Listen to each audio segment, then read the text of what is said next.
the Australian podcaster, sharing real life, real people, and real stories. Rob Elliott is without a doubt my long-lost brother from the land down under. With a similar background in the construction industry, Rob is most comfortable around folks who, by God, know how to get things done. On the biggest stage, at the highest level. But Rob will be the first to tell you, no matter what level of sales, the formula for success is the same. Growing up working in his father's pubs, Rob learned very early on about the nature of people and how to build relationships with your customers. His mother, the publican's wife, taught him tips like knowing your customers by name builds trust, and a bond that businesses who scale seem to have forgotten. Rob now teaches these relationship-building concepts that perfect the art of selling and the craft of conversation. The most endearing aspect of Rob's personality is his willingness to try, his call to action. He challenges you to put yourself out there while still just being you in the process. Rob is all about just going for it. Whether going on walkabout in the outback or walking on hot coals to unleash his power within. Just double dog dare him. Hear how he challenged me right out of the gate and how we each adopted the slogan to just be you in our awesome conversation. Direct from Sydney, my new mate, Rob Elliott.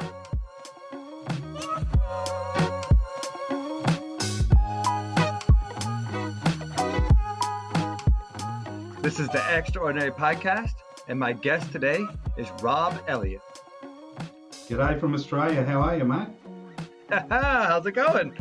Awesome. Hanging out with us in Sydney, Australia, huh? Yeah, it's a long way for the USA, buddy. Right. But you've got a podcast as well, the Rob Elliott Podcast, right? Yeah. I've been going a couple of months now. We're much like you, interviewing normal people that have a lot of fun, hear their stories. It's a blast. So tell me about that. What got that process started? Is that something you've been thinking about for a long time? Is that a result of COVID like so many other people? Or how'd you get started? Yeah, it was a little bit like that. I used to interview on stage people, their stories, people who couldn't speak. But if someone interviewed them, I would get them on stage and get their story out of them. COVID hit, couldn't do it anymore. My Rotary Club wanted to keep doing it. So we went, hang on a minute. Someone said to me, Rob, you should be doing a podcast. Let everyone else in the world know what you're doing. So I went, why not? Asked a few people, and now I've got a queue of people lining up waiting to get on it. It's funny how that works, right? All of a sudden you start doing something and people start taking an interest. Yeah, it's great. The art is going to get interesting people as well. So I'm now getting people from around the world messaging me going, can I go on your podcast, mate? I've been hearing you, listening to you. I like your style, which is, as you know, as a podcaster, is a huge compliment when someone says, I like how you do it. So yeah. It's a lot of fun, and we're getting bigger and better every week. Yeah, well, clearly you're doing better at it than I am, because it took me a long time before I had anybody having any interest whatsoever at being on this show. So clearly you knew what you were doing a little bit ahead of time, hit the ground running, so to speak. Oh, man, I've never lacked confidence, and I always thought, well, 50-50 rule. You can ask, they're only going to say yes, they're going to say no. Nothing lost, man. So I say to everyone, just ask. Yeah, well, that's brilliant. That's a great little segue into and how you help people share their stories. You took what worked in sales and just applied it to podcasting, essentially, right? 100%. Everything. I've been in sales over 30 years. Grew up in them when I was a little fella. My parents and running their own business, and I just took everything I learned. The same questioning techniques, the same talking, the same research, applied it to podcasting, and so far so good, man. How did you get the idea for the theme of your show? People said to me, everyone has a story, and I didn't want to go with the big celebs because I see so many people doing amazing things that aren't celebs and actually doing so much more, and they just get on and do it, be it in charity, be it at work. Some of the most amazing business people, no one knows, no one ever heard of, but you can learn so much. And as guys like Tony Robbins and Gary Vee and the rest of them always say, if you want to improve yourself, find someone who's doing it better than you. See how they're doing it and copy it. Right. Find somebody doing what it is you want to do and go copy that, right? Yeah, he does it well. well, how does he do it?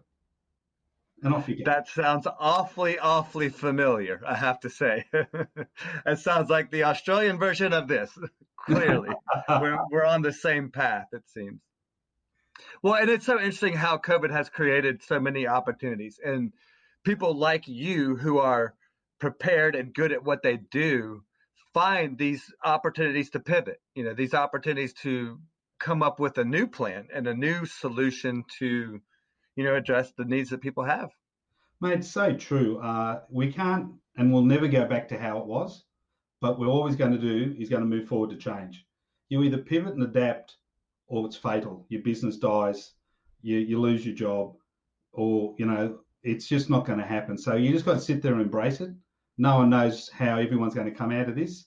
No one knows what sales, podcasting, the media, no one really knows what's going to happen. We can see it on the outside, what's happening. We see where it's going, but it's all going to change. So you've really just got to sit there, be flexible, never say no, try everything, and then see what works. And how did you go about that process? How did you make that switch? Look, I'm one of these people that if I'm on stage, I feed off the audience. So when you're doing a live interview or emceeing, you're feeding off the energy that's coming back and forth from the people around you. So when you're talking to someone, if the way you're going is going well or not, just by paying attention, opening your eyes, opening your ears, more important. That's oxygen to me. When I'm on stage and you're looking at that audience, that's oxygen. That's what makes you get up in the morning. That's what you do. It's like when you go out and do a sales call. You leave and feed off what's coming back. And I was missing that. So I thought, well, wow, I've got to do something. I've got to make a change. I can't do what I wanted to do. So everyone else seemed to be doing it. Some are doing it really well. Some are doing it pretty average.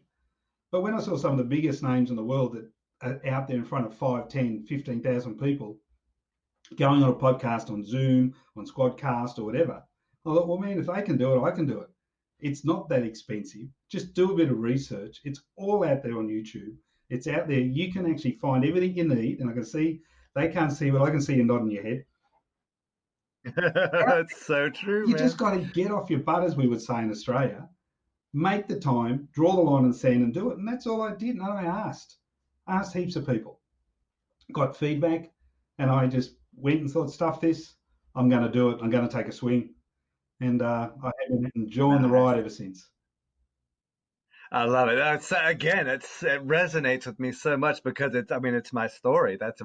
You're sharing my experience along the way. That's so true. Oh man. So let me ask you this: when you're getting people on stage and you're trying to coach them up into sharing their story, because we as interviews, that's the goal of this show, is to pull those stories out of people. And some are really good about sharing them. Other ones, it's like, you're trying to set them up, you're trying to pull that story out, and they just don't want to give it to you. So, number one, do you have any techniques for as an interviewee or as an interviewer trying to get that story out of folks? And then how do you coach them especially when they're really introverted and sharing that and opening up? Well, the first thing, if I'm teaching someone about being an MC or doing interviews on stage, is I have to be relaxed first, because people feed off the same energy. So if you're in a bad mood, or you don't have the energy, or you're bored, they pick that up subconsciously. You got to remember that 95% of our thoughts are subconscious, 5% are conscious. So I go in and I walk what we used to call in sales, it's called walking the call, but it's the same difference when you're doing on stage. You walk the stage before anyone's there. You have if you're on a lectern, you do a sound check. You walk to every single part of the stage, because then your subconscious, your mind maps that. So that means you can walk around that stage without looking. And when you're talking to someone who's going to be a guest, I try to have a meeting with them a couple of days before, a cup of coffee, make them relax, build that relationship, build rapport, ask them questions. And then I'd say to them, look, when we're on stage, even though they don't know they're not, I say to them, you are in control. I'm really in control, but they're in control. So if I can get them to believe that they're in control and they can relax, and I said, we're not going to go anywhere you don't want to go. I'm not going to ask you anything that's going to be embarrassing. If there's something that you don't want to talk about, let me know before, and I will not go there. And if I see you starting to go there, I will guide you back. And they go, oh, wow. And so if you can get them, now I've done it when I'm on a half an hour's notice. I've interviewed someone that I've never met, and that is a real challenge. It is. It's a totally different dynamic. Especially if you have no relationship with them. But you use the same skills. You're already relaxed. You get them on stage, and it takes you probably a couple of minutes to get them to realize that you're relaxed and they're safe. If you can make someone feel safe, if you can ask nice, open-ended questions, never a closed question, like you never ask a question that they can answer yes or no to. Right. Yeah, that's kind of 101. And so we were given 2 ears and 1 mouth for a reason. Use them. Your eyes, watch them. Their body language will tell you everything. They'll tell you if they're calm, they're relaxed, go there, not go there. Their eyes are the window inside them. You ask them a question that excites them, their eyes will open just 2 or 3 millimeters more. Their pupils dilate, they smile, and you go, bang, as an interview, that's what I want to get onto. And then you just take yeah, totally. And you just watch their body language, and you just do more and more and more of it. The more you do, well, and the body language that you project as well can kind of have, like, if you can project that comfortable feeling, then they'll pick up on that too. You've got to own the stage. If you ever watch the top performers on stage, your top comedians, your top interviewers, even the guys who sit in a chair and interview other people, what's the name of the guy from England? They own the stage. That is their turf. They can walk off stage. Robbie Williams, he'll tell you on stage he's a different person to off stage. He's an introvert off stage. He walks on stage, he's alive. The same you got to do with podcasting. Once you walk in the room and sit like you've got to be on. If you're walking on stage, you've got to be on. If you're doing training via Zoom or whatever, you have to, as soon as you flick that button, it doesn't matter how bad your day is, you've got to be on. If you're not on, you're not doing the right thing by your clients, not the right thing by the person you're interviewing. You're selling yourself short. And when you play back and listen to it or watch it, you'll see it. We can tell, yeah. Well, and it's funny because that's really, it goes back to what you were saying, like it's about establishing those relationships and those connections with other human beings. And that kind of brings us to what you're really good at, which is sales. And that sales is making all it is at the end of the day, it's making those interpersonal connections. Relationship sales, you hear everyone saying all new terminology, all this and all that, but it all goes in a circle back to one thing. People buy people. They don't buy the product. Someone asked me, well, explain that to me. And I said, look, say you're a shoe salesman. You're the Al Bundy of shoe salesman, right? Someone says, walks into the shop and want to buy a shoe. Now you've got 2 choices. You can turn around and say to them, can I have, what do you want? And they'll say, I want an Etsy. I've got $200 to spend and I'm a size 9. You can give them everything you want. And out they'll go, they've got their size 9 Etsy. Fine. Or you can say to them, what are you using the shoe for? Where are you? Are you running? You're jogging? You're this? You're that? Do you get sore feet? You give them the shoe that they need, not the shoes that they want. So you sell them what they want. You give them what you need. They'll walk out. They'll never ask you the price. They'll tell everyone that you did an awesome job. You gave them shoes that have made your running a pleasure. Go and see George or Harry or Julie or whatever. It's as simple as that.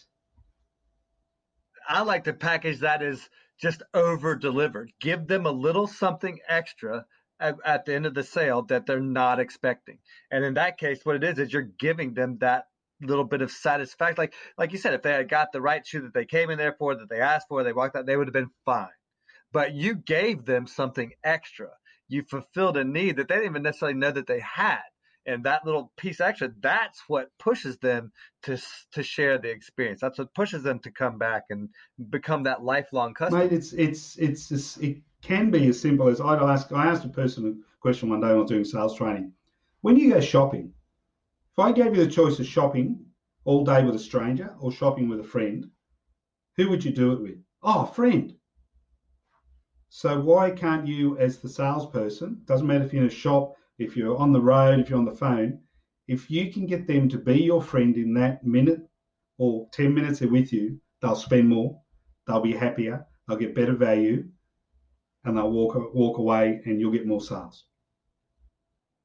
And it's a win-win experience. You both come out of it for the better. I love those opportunities when you can create those win-win Yeah, opportunities like it's that. look, it's 100%. It's so true. So you now teach this to other people, but I'm curious, who taught you some of these skills? So I grew up. I actually never lived in a house until I was 26. My parents owned and ran pubs in Sydney, Australia. So you never lived in a regular house. You were always living in actual Yep, pubs, like. upstairs, down the back, wherever. Uh, so I had lots of aunties and uncles. Well, that had to make for an interesting childhood for sure, Well, right? by the age of 18, there wasn't much I hadn't seen, to be honest. My mum, in the old term, was a dragon lady. That was what they used to call the publican's wives. Now, traditionally, the people who drank in the pubs was more scared of the publican's wife than the publican. And my mum lived up to that. But her kitchens were spotless. The motels, the restaurants, everything was spotless. She was as strict as. And I remember I was about 15. I was coming back from school and we had a new barmaid starting. And I call it the 3-touch rule. And I still teach it today. And I walked in and Mum was giving this new barmaid what for. And I just stood there and I was too scared to go anywhere near her. But I listened. And Mum was brilliant at this. My dad was an expert at relationship selling. But my mum said to her, the first time someone walks up, you learn what they're saying, drink. Second time they come up, you learn their name. The third time, you have it ready and call them by name. Now, that's a 3-touch rule. If you apply that in sales, it doesn't matter what you're selling. You can be selling Hyundais, you can be selling diamonds, you can be selling shoes, you can be at Macca's. If you have a regular customer coming in and you can find out something about them each time, you'll have that customer for life. It's a basic rule, the 3-touch rule. And anyone can do it. Anyone, if they put their mind to it, especially people who are uncomfortable with sales. Once they relax and go, okay, I'm going to find it. And it doesn't have to be their name. It can be their dog, or it can be where they did last weekend. So they walk in next weekend and they go, oh, how was your weekend last week? You were going down the snow. Automatically you got connection. Automatically that customer feels valued. And they forget about price, they forget about everything, and it becomes an enjoyable experience. And they all because like you said before, it's like at that point you're just buying from your friend. It just becomes so natural. Man, look at this. We all buy coffee. We go to the coffee shop that has good coffee, but we get the best service. It's why I go to the gas station that I go to. It's because of that's the service. It's and the way that they run the show. And the saddest thing is that especially big business, especially in takeaway food, but a lot of big businesses have forgotten customer service. They teach them all about spreadsheets and KPIs and all this other rubbish. They've forgotten the basics. Look after the customer looks after you. And the businesses that are doing that now, especially through COVID, that have pivoted, got on the phone to their customers and said, you open? Yeah, we're open. Yeah, what can I do for you? We can't get to see you, but I can still deliver. How can I help you? Bang, they're surviving, and we're seeing so many others going out the back door. Yeah, no, it's so true. Well, it's like you mentioned Gary Vee before. He talks about like our grandparents had it right. The way that they used to run business is the way that you're seeing business start to go back to now. And it's that relationship business. It's that mom and pop store where where you go in and they know what you're going to order. They know the things that you are there to get because they know you by name and they remember you. And when you'll always go back to that. I was talking to a trainer the other week who does a lot of work in America, and she was saying that Americans especially have lost that. The people coming out of the universities and all that are great on theory and great on this and that, but do not have the people skills because they've got their head in an iPad. They don't know how to talk to customers. And she said there's a lot of Australians now, and we, especially pre-COVID, and now when this all gets going again, we're being used as sales trainers in America because Australians and New Zealanders and a lot of the Asia Pacific countries trade on that relationship selling. We're very blunt, if you want to use a word, when it comes to training. We're very straight to the point, but it always comes from a place of love, as we call it.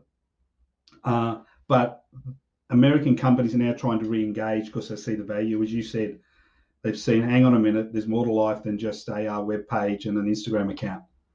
I continue, and it's become more evident to me over the course of COVID how important these real human connections are. And having real, like, it bothered me to no end about this COVID thing, about just this isolation and separation. Isolation, separation, cover. Like, it bothers me that you can't see somebody smiling at you. Like that to me is a real thing. I believe that there's some kind of whatever cosmic, whatever you want to call it, that happens in the universe when you're smiling and you make that smiling connection with another human being.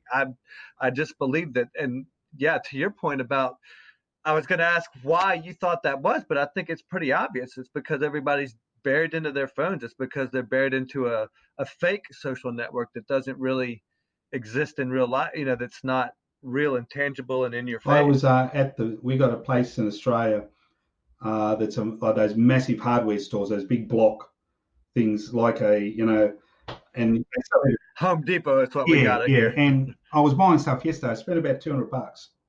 The girl, for the first 3 things, didn't even look at me. She was looking at what the 2 other girls over there were talking about. And I waited for her to look, and she went, "Oh, sorry." I said, "Don't be sorry about it." I said, "There's no excuse." And she just looked at me. I thought, you know what? This is exactly right. Now, I don't blame her. I blame Bunnings, where it was in Australia, for not training him. Yeah. I mean, it's not there. I mean, it's not about the expectations you set with them. And there is no expectations.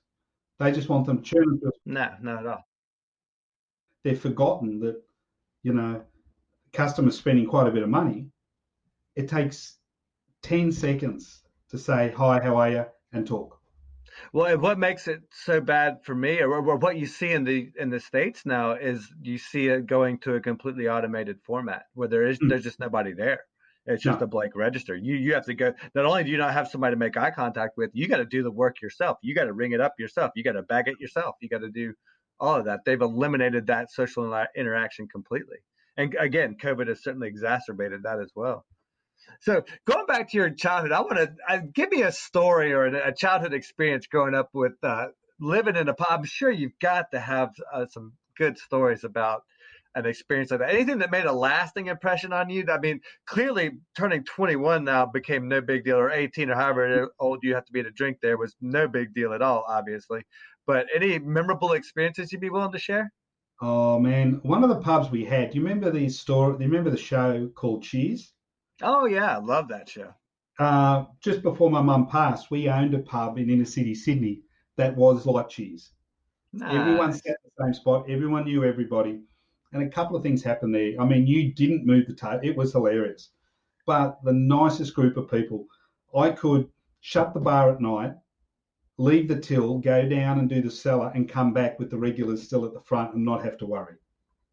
Nice. We had, but we used to actually shut the pub once a year and have a regulars only fancy dress Christmas party. Absolutely bloody hilarious. And we had one guy there who was a little Italian guy, and he was the quietest guy of the whole lot. And everyone was coming in dressed up in weird and wonderful stuff. And then we get the knock on the front door. And honestly, I thought it was someone from The Godfather. He had the violin case, the black suit, the tie. He looked like someone from The Godfather. He absolutely stopped the place. And then he opened up the violin case to a violin, So, and it was a really touching story. We had a cricket team that used to drink out of there. Cricket's like your baseball. And every Saturday afternoon they'd play and come up. And one of the guys was, I think, 26 that played, and he dropped dead. At the pub? No, just down the road. Wow. The money to bury him. And so the guys found out, walked up to the pub on a Friday night and said, "Look, so-and-so's passed away," and everyone was upset. His parents don't have the money. What are we going to do? And they just put a hat went around the pub. They got the money. Wow, that's really cool. So a lot of the stories we probably couldn't talk about. All right. But statute of limitations and all that. Yeah. in saying that, I wouldn't change it for the world. I saw the good and bad of humanity, more good than bad. I saw people do amazing things, people do silly things. I saw what drugs can do to you. And back then, we really only had marijuana and heroin. They were the main drugs. Today, it's a plethora of everything and anything. But I wouldn't change it for the world. It was an absolute hoot. It was hilarious some nights. Other nights it was you did your duty behind the bar. But you had to be on. The same thing. I'd walk in, I'd work all day and come home and take the coat and tie off and work behind the bar. And I was going to say, it probably wasn't an easy childhood for you, I'm sure, especially with your mom being a bit of a taskmaster. I imagine it was a lot of hard work for you. Well, we were standing. We had a very long pub once, and the snack bar was in the middle. So we had a public bar and a saloon bar. Now, the public bar was a workers' bar. You didn't get a lot of ladies in the public bar. And the saloon bar was where everyone went to, right? Now, interesting. My dad and his bar manager, they called it an occupational hazard. They both were larger men. The issue was they didn't fit behind the bar if they had to pass each other. They were too wide. Three of us were standing in the middle at the snack bar one night, so that we see both ends of the pub. Friday night, very busy. And I hear my mum yell out from the office out the back, "Jimmy," which was my dad's name. All three of us looked at us. The bar looked at us, and we all skedaddled, as we call it. We ran the opposite way to mum. Because she was hot? God, she was onto one of us. Someone had done something wrong. That's awesome. The whole bar roared with laughter. We all hid out. In those days, that was when the pubs were incredibly busy. And we hid out in the crowd until one of us had the gumption to go and see what she was after. Nice. That's amazing. Your mom sounds like a really amazing woman. She was. That's awesome. So shifting gears a little bit, I want to talk about the podcast some. Yep. So I'm just curious, if you could have any guest that you wanted out there, living, still alive, whatever, who would that be for your show?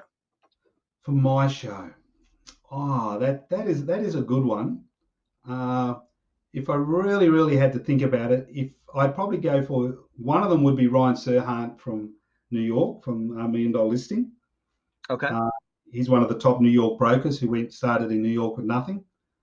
And he's now a multi-millionaire. But how he sells and what he sells and who he is just absolutely amazing. You talk about having to be able to sell yourself. Yeah. I'd like to know what makes Tony Robbins really tick. I've been to his events, done training. Amazing. Have you been to one of those UPWs or whatever they're called? Yeah. I would recommend anyone to go to it. I've walked on the hot coals. Nice. It changed my life. It changed my life immensely because I chose to. But I'd love to know how someone like that thinks. And the other person would be Bill Gates.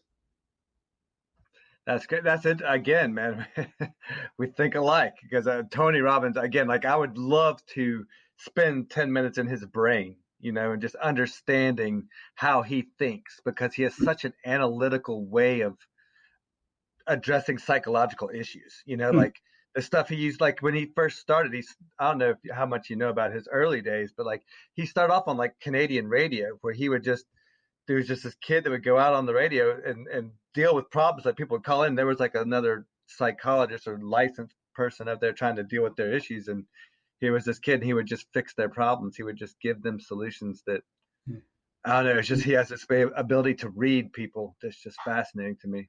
And one just came to mind, which is totally left of field, but I'd love to get an unfiltered interview with the Queen of England. Imagine what she's seen, who she's spoken to, and the people she likes and doesn't like. It would be the most amazing interview. Yeah, talk about a person with some historical significance. And like you said, the things that she's seen and been a part of. Yeah. Whew. That'd be pretty heavy. But and Bill Gates too, like somebody like that who's just kind of come full circle with so much and just has so much of wealth of information to share. Again, just spending, he's one I'd like to spend 2 hours just, not learning how his brain works, but just letting him just dump information on me, just like lay it out there. Man, I'd probably do it over a whole snapper, sitting with a cold beer out the back somewhere, or a nice steak, and just have a chat. Definitely. So normally my follow-up questions is, who do you think would be good for this show? But it's kind of in the same vein. But I'm going to ask the question anyway, because you probably interviewed some guests that you might be willing to maybe share or put in a good word or something. I don't know. Looking down the list, this is actually one that I think it would be really different for you. I interviewed a 28-year-old guy in Australia who was told when he was young he had learning difficulties that he wouldn't achieve. He has now led archaeological digs in Egypt and is a PhD and a professor at Macquarie University in Australia. There's not much he doesn't know about Egypt, but everyone think, that would be boring. It is the total opposite. This guy is amazing to interview. And for someone who was told, he's not going to achieve anything, he's one of the smartest, most nicest, and he's dug around stuff that's millions of years old, and those type of things is just amazing. And you know what, I think I'm a big one of putting it out there. If you put it out there and you tell everyone, I'm looking for this style of person, I'm looking for an interesting person that's different, I can get guests, but I want someone that's going to light people's fire, they'll come to you. And that's what I've found. I've got people now coming to me. It's like a positive affirmation. Well, especially when you're good at what you do. I think that's what it's a testament to, because people aren't going to come to you if your show sucks. They're just not, But if you're good at what you do, eventually that gets out. Eventually you become known for that. And like in your case, now that you're known for that, and like, again, you've had this super sharp learning curve, but because I'm beginning to get some of that now. And I got lucky. Like, I just happened to already know some really neat people. Like, for whatever reason, I just happened to go to a high school that has some kids that just went on to do some fascinating things. So I really lucked out in that regard. But now I'm at the point now where I'm like you, where it's like, how do you find these ordinary people living these extraordinary lives? Because they're out there, but they're not that easy to find. They're not the celebrity. They're not the the guy on the billboard or anything like that. They're the guy that's usually behind the scenes, the guy that's, and not only that, but a lot of times they're the guy who doesn't necessarily want to be interviewed. A lot of them are kind of a little bit apprehensive about it, because they're not boastful, they're not boisterous, and really, wanting to put themselves out there a lot. Look, I think they are easy to find, if you ask. When I first started out, I thought they would be hard. I was at a Rotary meeting last night, and we had a lady there talking who is an Olympic gold medalist. Commonwealth. I'm sorry, you said you were where last night? I do Rotary. I'm the Rotary Club. Gotcha. Service organisation. And at the Rotary meeting last night, this lady works for a local charity, but she's an Australian Olympian in 2000, gold medalist, Commonwealth Games, just the top of her. And I don't know her. She gave her speech, spoke about the school that she represents. I just walked up to her at the end and said, hi, introduced myself. I do a podcast on this. Would you come on it? She just looked up and said, why not? Awesome. Brilliant. So I think, man, you will find the most amazing guys. You won't have any issue at all, because you're good. You can see, people can't see you like I can, but your face says everything. You can see you love what you do. And if people see what you love what you do, it doesn't matter what your job is.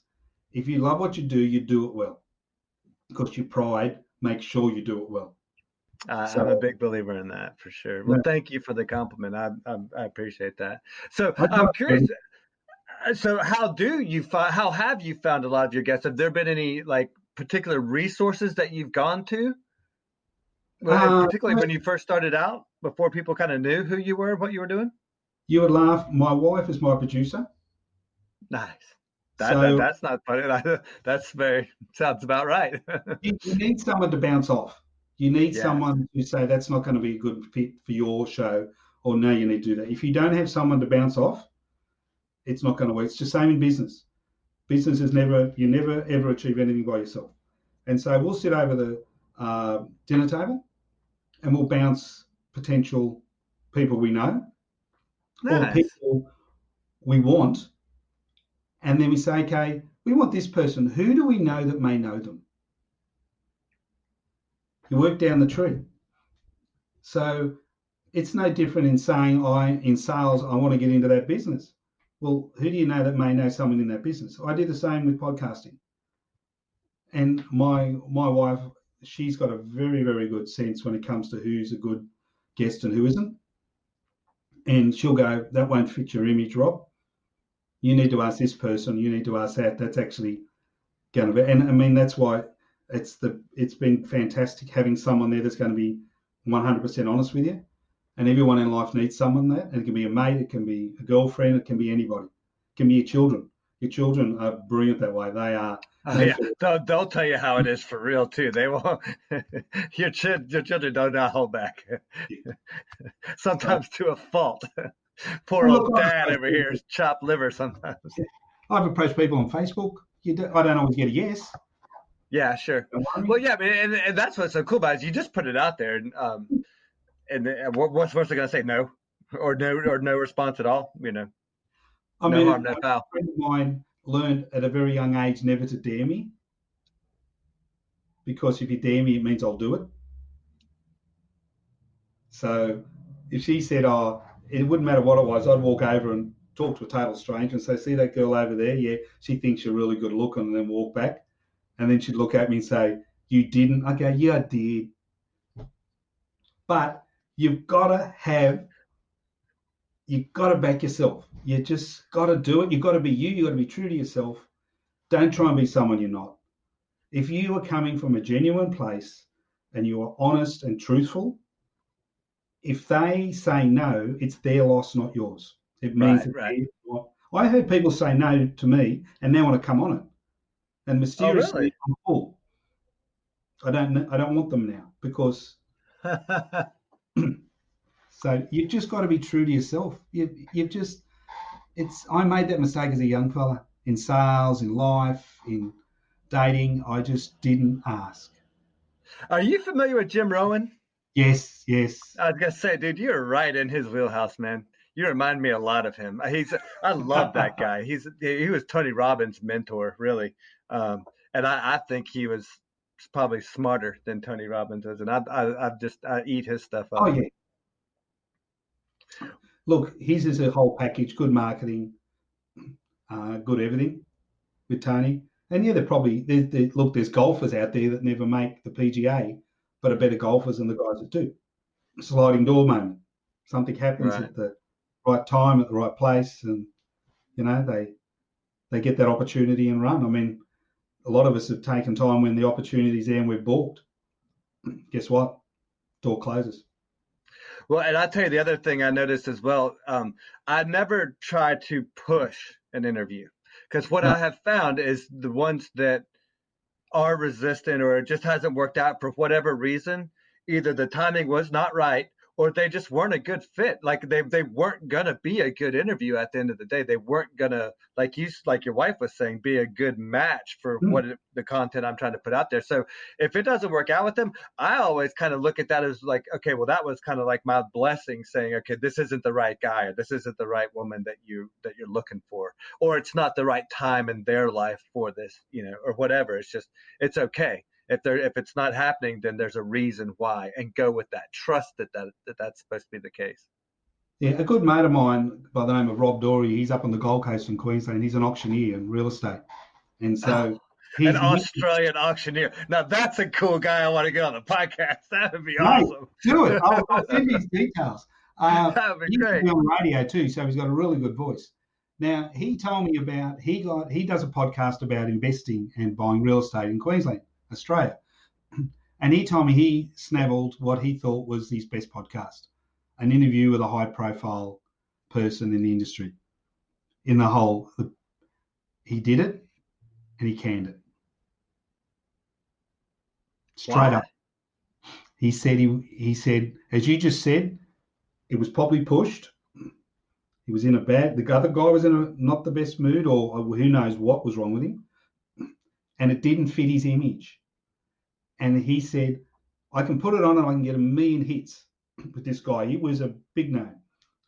But what would it do to my brand? What would it do to what I'm trying to achieve? That's pretty bold, man. That's pretty impressive. My wife had a great thing in her office. She used to turn around to the young ones in the office and go, if what you're going to do, is that going to look good on the front page of the paper tomorrow? And when it comes to branding and what you and I are doing in podcasting, if we get the wrong interview with the wrong person who says the wrong thing, it doesn't matter what you say or do, it's all over. Yeah, it's a lot of work down the toilet real quick. Yeah. So it's a great way to screw things up. Yeah. That's a great perspective. I had not, like I said, I just kind of went with the gut instinct, kind of thinking if it didn't work, it didn't work, whatever. But to your point, that's a really good perspective to have. Your gut's always right. Always overrules your head. People think that your mind controls what you do. No, you control your mind. Your mind only reacts to what you've taught it. That's that affirmations thing. It's like what you tell it is what happens. But your gut, as I try to explain to people, it works off energy. So if your gut says this is a good one, or your gut says this isn't the wrong one, you're normally right when it comes to intuition. It is so true. It's different when people say to me, I'm terrified of heights, I'm terrified of public speaking and all that type of stuff. And I turn around to them and say, do you know the physiological side of the body between anxiety and excitement is exactly the same in the human body? It's just the label you put on it. That's brilliant. So true. You attach emotion, no one else, in everything in life. I wish someone had taught me that 20 years ago, but everything in life. But when it comes to the gut, doesn't matter what it is, it's right. Yeah. Well, I preach that as well. And I always tell people to, like, you can learn to train yourself to be attuned to that even better as well. Like, I think that gut instinct's there, but I think a lot of times we tend to tune it out, or we tend to not pay attention to it, or not recognize it for what it's trying to tell us. And I think that, through meditation and affirmations and through some of these practices, you can get a lot better at being aware of that. And I think that goes back to that learning mindset, just having that learning when you've got a mission, you've got a plan, you've got somewhere where you're trying to go. I believe that the universe conspires to give us what we want. So the only difference is now that you know where you want to go, now you're paying attention to the things that are going to help you get there. Those things were there all along the way, but it's now that you have a purpose, now that you have a vision, now you can see these things that are there waiting to help you. Look, if you open, you can see. You can have closed eyes and not see, or you can open yourself up, and there are hints all the way along. Little road maps, little things pushing you to where you should. It's just that sometimes we either choose to ignore them or we don't open ourselves up to seeing them. It's happened to me about 6 or 7 times through this series of doing this podcast.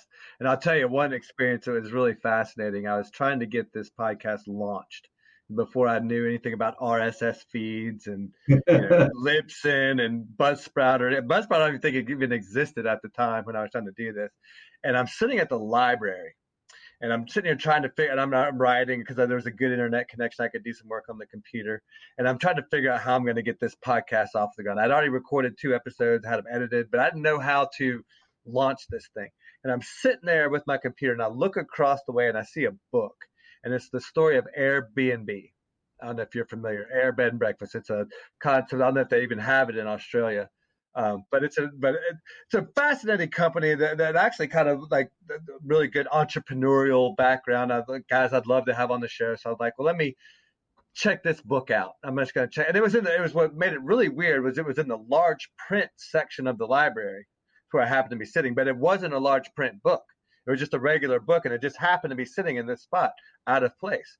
So I checked it out, and I read it, and it was really neat, and there was a cool story about how they became what they were. And through the course of reading the book, it talks about this thing called Airbnb Experiences, where you can go to the park, like for $100, they'll go to teach you yoga in the park, or they'll have a celebrity chef come cook a meal, or anybody who wants to can create these little experiences. They'll take you for like a photo shoot downtown around all the landmarks or whatever, all these different experiences that you can have.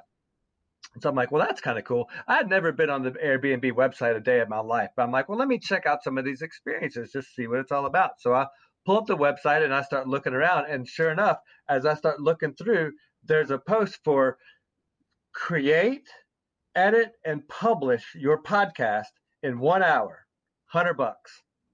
I'm like, you've got to be kidding me.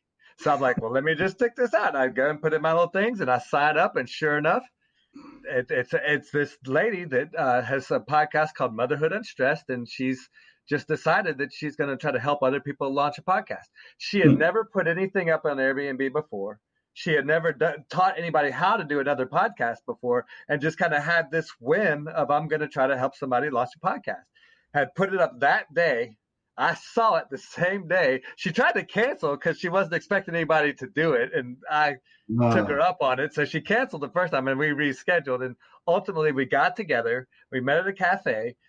I already had my work done, so she just helped me get it tuned up, created an RSS feed, created a Libsyn account, and within an hour, we published my first podcast. And that was from there on, it was like hit the ground running. Mate, we've all got stories like that. And I think in other words, it was fate. It was meant to be. What you're doing is what, it's meant to be. And it was just all aligned for you. But you put it out there. You were looking for it. And then the universe said, well, man, here you are. The opportunity's there. Go and do it. And what makes it even weirder than that is every time I've tried to go do something different, every time I've tried to get off this path, because this isn't exactly a very financially successful path I'm on right now. It's certainly a lot of fun and we're enjoying it, but it's not exactly paying the bills yet. But every time I've tried to deviate, I just get yanked back into this path. It's so weird how it just happens time and time again. So when are you going to contact the guys from Airbnb to go on the show? I need to call them now, right? We need to make it happen. I'm going to check in with you in a week, and I'm going to expect that you've emailed them, man. That's fair enough. I'm going to write that down. That's a good call. Airbnb. Doesn't matter if they say yes or no, but when I ring you in a week, I'm going to say so. Bet. It's on. I double dog dare you. It's on now. That's fantastic. Thank you for the challenge. I love that. I'm going to do it. I'm going to take you up on that. We're going to talk in a week and we're going to see. Because I got to get you the edit from this anyway. So we got to talk anyway. So might as well, right? Yeah, mate, might as well. But now you've got something out of this from me. So I know, right? We better shut this thing down quick. I'm going to end up with a whole heap of work to do. That's the best thing. If you was listening today, the best thing sometimes to do is just to draw the line in the sand and knock on the door, make the phone call, do the podcast, ask that girl or guy out for a date, buy that car. Just draw the line and say, I'm doing it. Podfest is a really cool event they do in the States. And there's the guy that founded it is a guy named Chris Kremetzos.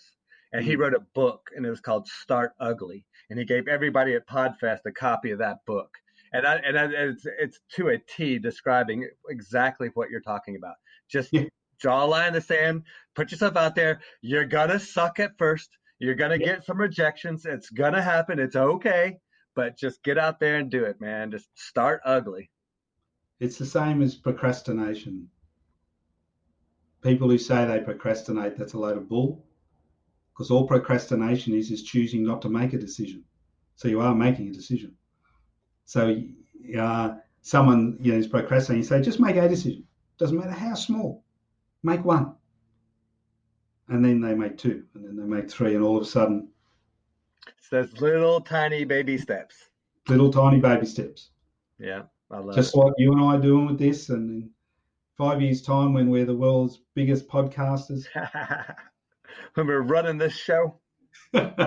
Probably still not making any money out of it. We're still having a good time. So when you're not podcasting, what do you enjoy doing? How do you like to spend your time?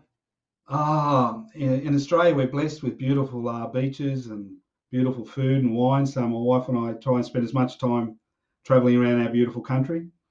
I do a fair bit of charity work for a charity called Camp Quality, which we look after children up to the age of 13 on the cancer journey. And that's a challenge, but I can tell you what. It's a real challenge. I do Camp Companion, where we go away with them for the weekend and give their parents a bit of a break. Amazing. It's funny to say, but I actually get more out of it. They enlighten your life. These kids, they don't know if they're going to be around in 3 or 4 years. They live life to the fullest, and it is just brilliant. They just shake you. They shake your soul. They shake everything. You don't come back and complain about a thing after spending a weekend with them. No, like what could you ever possibly complain about after that kind of experience? And that's why I to don't see the like joy. People complaining about stupid things. And I go, Yeah. Man, you have no idea what's going on around you. Yeah.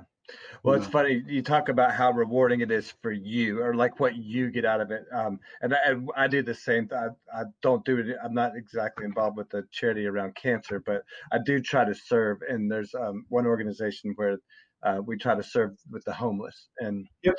And people always are like, they don't really necessarily ask me about it, but what I tell them is that I do it for me. I do it because I'm selfish, because it's such a kick for me. It's like I get so much out of it. It's like the fact that they're getting something out of it, that's great and everything else. But it's like the reward that I'm getting, it's like it's really benefiting me more than anybody. So it's like it's really a selfish thing. Oh, look, it is. If I do it because I love helping the kids, and it is first and foremost. And I never realized when I started doing it that I would get something out of it. But when it comes to charities and when it comes to doing things like that, I believe you're called. Spiritually, you're called, where something in the universe says to you, you've got this talent, you've got this gift. These people need what you have to give. And that's where you end up. And then if you get something out of it, it's a bonus. Yeah. Well, and I think you're right. I think that you are called to serve. That it's a phrase that we use regularly around here, being called to serve. And there's such a need for it. There's so many people that need it, and the benefit that we get out of it's an added bonus. But so on that note, I think that's a good. Normally we wrap the show with plugging a charity and where to find you. So I think that's a great way to kind of bring this thing full circle. We barely scratched the surface. I have a lot of other stuff that I want to cover with you, but we've already cleared an hour like it was nothing. So we'll go ahead and call this one, but with a part 2 in mind. Tell everybody, let's talk about your coaching platform and then where they can find you on social media, and then be real specific about plugging that charity and how people can donate or contribute to your charity specifically. Quite easily on Facebook, it's Rob Elliott Coach. I podcast is easy too. Rob Elliott Podcast, can't beat that. Rob Elliott Coach, Rob Elliott Podcast. The podcast is on YouTube, iTunes, Spotify, and it's just been picked up by Amazon. Oh, you got listed on Amazon. Good job. Me too. Yep. So Amazon is quite big in Australia. When it comes, you can get through me the website, robelliott.com.au. I normally do most of my stuff one-on-one, as in over Zoom, because people, anyone can go out and buy and sell an off-the-block, boring sales course. But most of the time, it's not the procedures they're looking in, it's who's behind them, what's stuffing up their head. I can teach anyone to sell, giving them a set procedure. But if I don't know what's stopping them, the rest of it's a waste of money. Right. You got to understand the personality behind it. Yep. And what we call limiting beliefs, where they've been hurt, where they've been misled, where they've been bruised in the battle. And sometimes it's just people who've never done sales before that need a little bit of confidence. Mm-hmm. So and occasionally it can even just be a lack of knowledge. Mm-hmm. When it comes to the charity, it's quite easy, campquality.org.au. Camp Quality. So it's an Australian one. We survive off the money we get from corporates and people. Massive volunteer base. So they're absolutely brilliant. They love it. And look, if you're in America, there will be something the same that looks after kids with cancer and does the camps and does that. So I would encourage anyone, if you want to give back, find what your passion is. Mine is the kids with cancer. Yours is homeless. Do what you love. Find something that you love and just give back.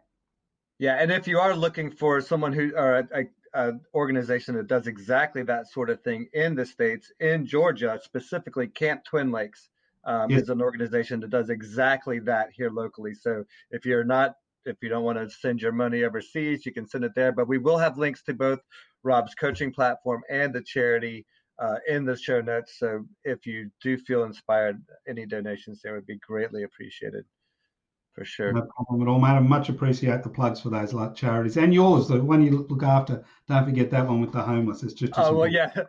yeah. If you've listened to this show for any amount of time, everybody knows I plug Hope Through Soap on the regular. And Jason, my guy, has been on the podcast. So anybody who's familiar with the show already knows. Well, and we have a couple of other organizations we work with too, but Jason is my buddy, and he's the one that we try to steer everybody towards. But especially because that's one that you can go be hands-on.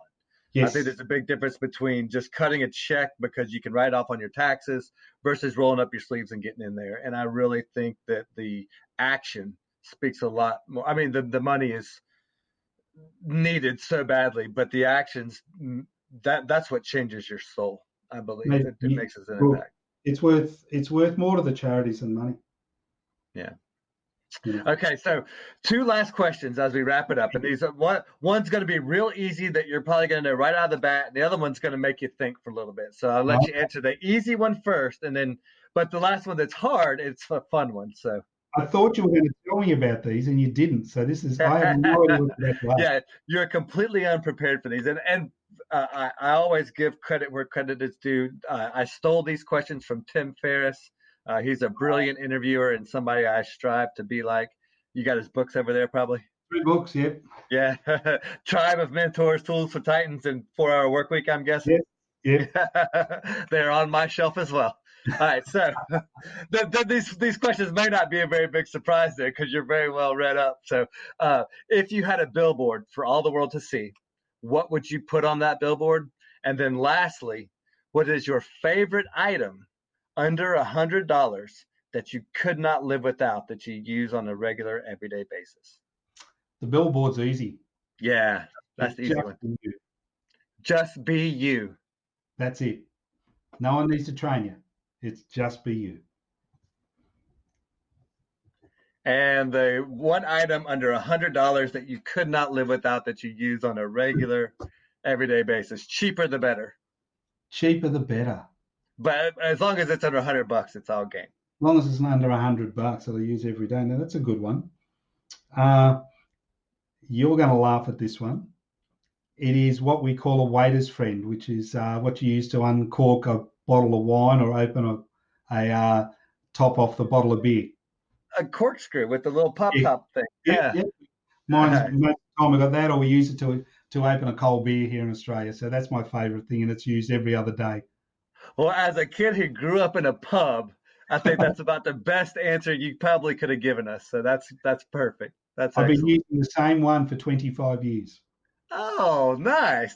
So is there a story behind that one? Where did you get that one particular from, or what makes it so good that you always use that one?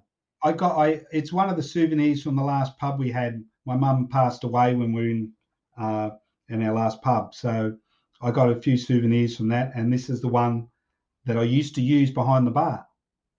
Brilliant. Used to put in my pocket. So if you're any good barman, you'll notice, especially in the 5 stars, they've got one of these waiters' friends because the young ones can't open a bottle of wine if it's got a cork in it. But a good one is trained. They always have one in their side pocket, and with that, it's got everything you need, and you can open anything. Yeah, it's got the little blade on it. And it's got the little corkscrew, the whole little thing, the whole 9 yards. That's brilliant. Oh, I love it. That's a perfect answer, man. Couldn't ask to end on a better note. Rob, thank you for taking the time. I know it's a little bit early there on the other side of the planet, but I really appreciate you being a guest on the show, and I really appreciate your impact that you're making, and most of all, the work that you're doing with the charities. Anytime that somebody's putting that effort in, it's funny sometimes, I do let people know when they prepare for this interview that they are going to have a chance to plug a charity, and it's very telling to me, the ones that have somebody fresh on their mind of a charity that they're already doing work with, and those that don't. And it's a very telling sign, and I think it speaks volumes. So the fact that you're already so heavily involved speaks a lot about you. So thank you for that. mate. And back to you as well. You're doing an awesome job. I've listened to quite a few of your podcasts, and I love the variety of guests you're getting on, man. I think people over in the States, mate, you need to tell all your friends to listen to your podcast, because put it on in the car while you're driving, stuck in traffic, and just sit back, enjoy, disengage from the rest of the world, and just chill out and just enjoy and have a good listen. Yeah, I think all my friends are all pretty well saturated. I got to find a new market. I think they're all pretty well tired of hearing me. But thank you for that. I definitely appreciate it. And it's great that anytime you get a compliment from another podcaster or somebody else who's in the field doing what we do, it's very rewarding. And so I'm really excited about our future for both of us, man. It's a bright future and a lot of opportunities, man. A lot of good things in store. And I'll share you some details, mate, with some of the guys I've interviewed that may be of interest to you. Yeah, we'll do a little guest swap. I'm sure there's a few that we could definitely work both ways. Hey, and for what it's worth, you're my 4th Australian this month, so I may have a couple Australian guests you may want to talk to. I don't know. I can put you in touch with a really good chef from LA. I did him the other day. He was awesome. Oh yeah. Oh, I love talking food. I've a couple of my buddies are chefs, so yeah, we could do that all day. Awesome, great stuff. Thank you so much, Rob. We'll talk to you soon. Talk to you soon, mate. Take care.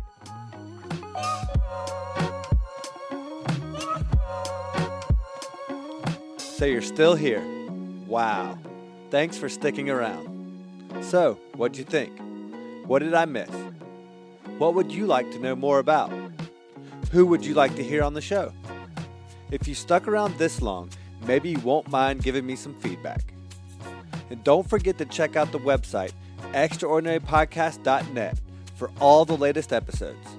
And if you enjoyed the show, please take the time to share with your friends, on social media, or with anyone you think who might enjoy it. And last but not least, if you're ready to start living an extraordinary life, check out 8keystogreat.com, where you can craft your free blueprint to renovate your career, home, or lifestyle. The program is free, but you have to do the work to unlock each key. And finally, if you'd like to speak with me directly, you can book a free 30-minute Zoom call directly through my Calendly link on the contacts page. And in the meantime, check out some of the other exciting interviews with ordinary people living extraordinary lives. Thanks for listening, thanks for sharing, and most of all, thanks for just being you. I'm Nate G, and we'll see you next week.